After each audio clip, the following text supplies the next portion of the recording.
বেগুন যার কোনো গুণ নেই আমি তাকে ভালোবাসি না, কিন্তু আমি যদি এভাবে সাজিয়ে গুছিয়ে গুণবতী করে দিই তাহলে ভালোবাসবেন তো, ভালোবাসতে বাধ্য হবেন। প্রথমেই আমি বেগুনগুলোকে লম্বা লম্বা করে কেটে নিয়েছি।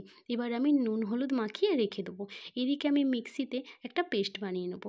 দিয়েছি পেঁয়াজ, আদা আর রসুন, আর দিয়েছি আধখানা টমেটো, আর দিয়েছি একটা কাঁচা লঙ্কা। সামান্য পরিমাণ জল দিয়ে আমি মিক্সিতে পেস্ট করে নিয়েছি।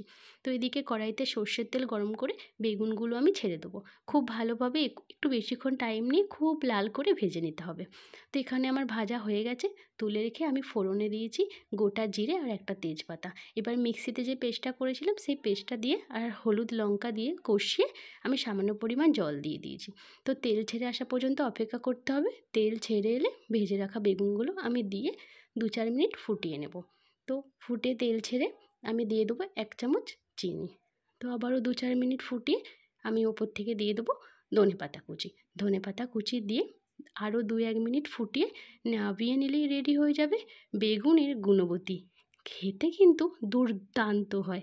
দেখতে যত সুন্দর, খেতে কিন্তু ততটাই ভালো। জাস্ট এইভাবে বানিয়ে একবার খেয়ে দেখুন না, বেগুনের প্রেমে আপনাকে পড়তে